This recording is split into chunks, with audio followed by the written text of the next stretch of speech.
Hi everybody. I was thinking about it today, and I think I'm gonna have to be a little more loose with my times of when I do stuff because sometimes in the afternoon I get really busy, and then some days I'm not so busy. So I'm still gonna do them. It's just not gonna be maybe not at 2 p.m. every day because I really try to do it, and then it gets crazy. So. Oops. But why not? Okay, so today was I don't know. It's getting better, but it's still not up to par because I remember um watching it. Now this is a soap opera that I've watched on and off between the years. I started watching not religiously, but I would watch it here and there. When I was a teenager, kind of like 19, 18, 19, 20, but it was off and on because I was still in school and, it would depend on if I was off because Y&R comes on at 12:30 in my area, 12:30 p.m. And this was back in the day when they didn't have DVR, or the closest thing was a videotape. And then even then you had to like program it or whatever, or you missed it. So, um, but I just remember it used to be really dramatic every day, and I know I've talked about this concept before, but the idea of love in the afternoon. Now, ABC, the network, kind of coined the phrase for soap operas back then. But I think all the different ones, and there were a lot, kind of led into that, especially in the summertime. And I kind of wish they would go back to that because it's not so much. eh, I like the thought because of the storyline you have to create around something like that to get it to work well. Whereas it's not about the love scenes or the whatever. It's really not. It's about the connection between two people, and you would believe they're in a relationship. Whereas now it's just so like okay, today's example for um, the episode. I thought that they were going to be home by now. Um, I, they're not. However, they did get a little bit better about splitting the time between Genoa City and France, right?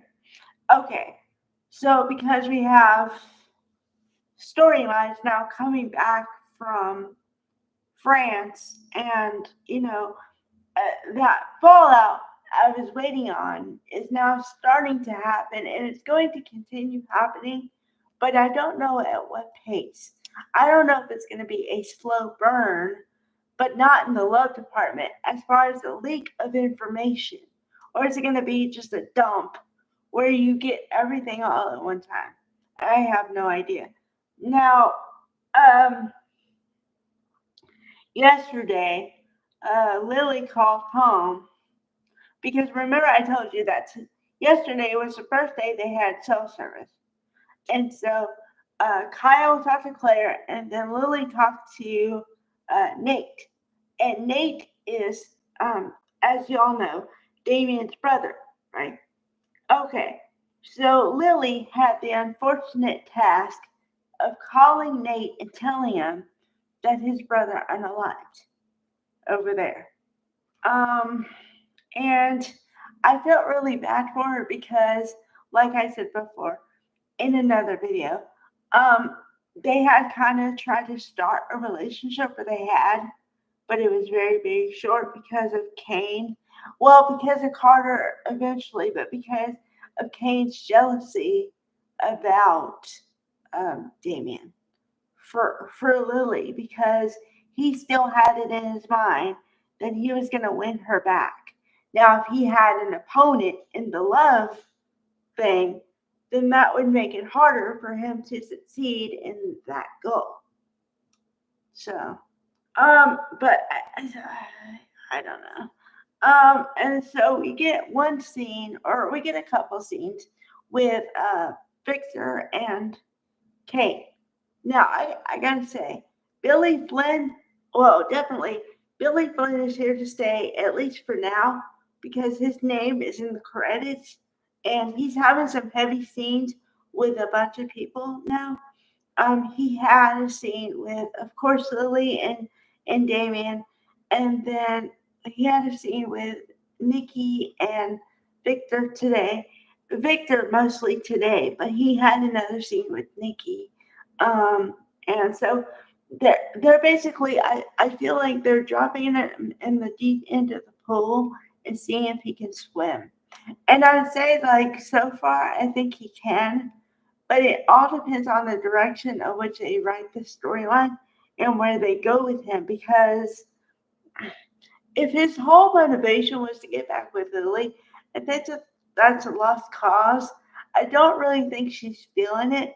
So I don't know what other direction they could take because, yes, he wants to buy up, or he bought up a lot of real estate and businesses in Genoa City. Now, if it's going to come to fruition and if it's actually going to work out for him, I don't know.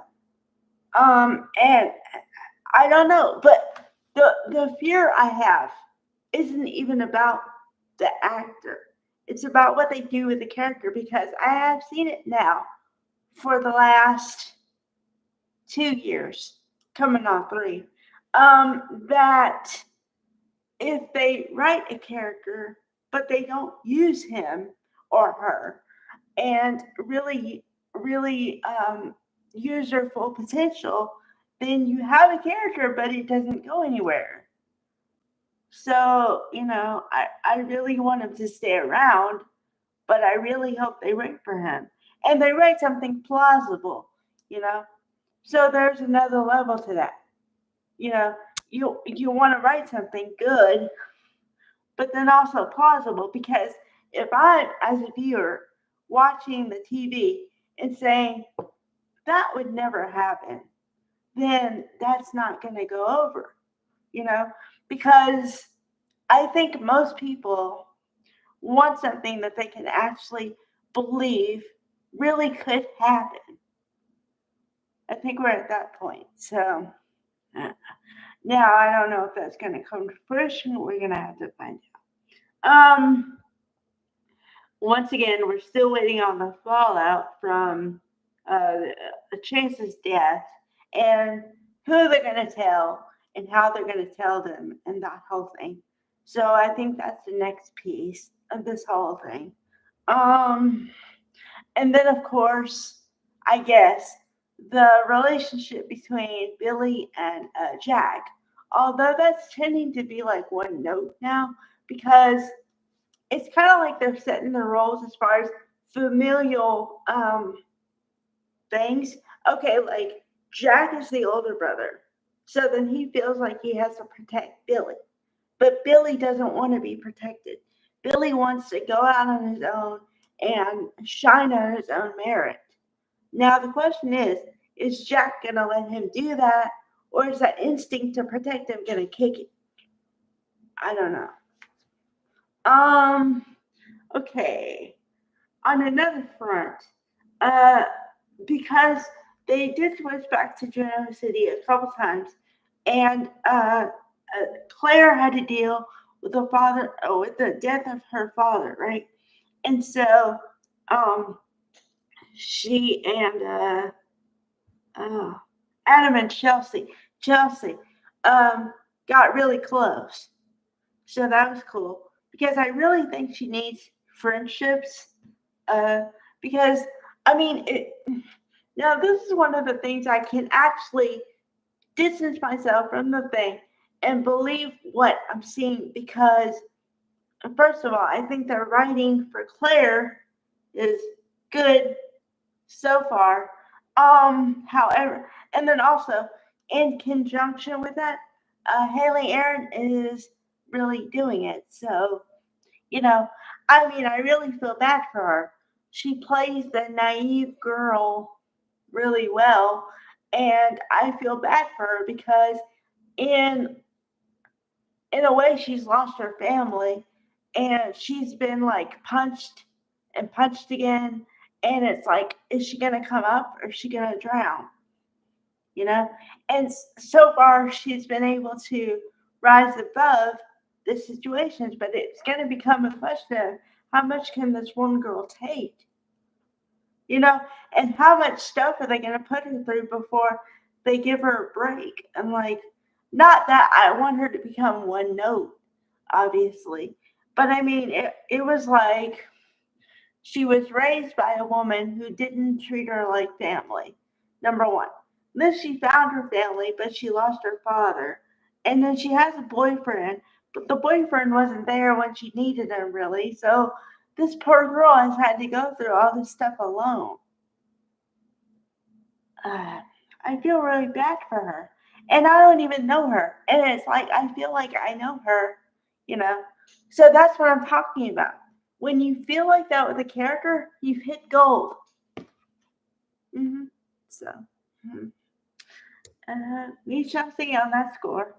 I really want to see what happens with Mariah. Now, Mariah, the storyline, we finally know what she did, and I hope that she's able to forgive herself and give herself another chance with Tessa. But here's my only trepidation with that. I think that they've written the storyline with Danny or Daniel and Tessa so much that they're going to get together that like Mariah and Tessa are no more. Because now you're going to have to go back a little bit with me. But okay. Remember when everything started to happen with Mariah? At the same time, Tessa was feeling really bad and she wanted to help her out, but Mariah would not let Tessa in at all. Okay. And then she felt bad, and she tried to say everything. She tried to say anything she could think of, and she would just not let her in. So then Tessa says, I want you to tell me what happened so I can help you out. But you have to tell me. And there's nothing you can't tell me that like I'm not gonna leave or anything like that. But you have to tell me what's going on. And Mariah would just not open up. Meanwhile, at the same time, Tessa is having this friendship with Daniel because Daniel is still getting over the loss of his partner or whatever they called her. You know, because they weren't husband and wife at the time. So forgive me, I don't know what they consider her. Okay. Um so I, like a dummy, said, oh, it looks like Tessa and Daniel are going to get together. And then it all started happening like boom, boom, boom. I said it. And then Tessa and Daniel were in the park. And then Mariah sees Tessa kind of flirting with Daniel, but she doesn't say anything. And this happened on two occasions. And on the last occasion was when she gave up on the marriage and she said, I think we should separate and set aside some time where we can both be with Arya at their daughter at separate times. So I don't know. I mean, I want to root for the couple, Mariah and Tessa, because, as I've said before, this is the only same sex couple we've had ever. Like, have a marriage and the whole thing. Okay? But the way they're writing it, I don't think it's going to happen. But I don't know. And I don't even know who to root for in this situation because I want Daniel to be happy because I've seen Daniel as a character since I was a teenager. Okay?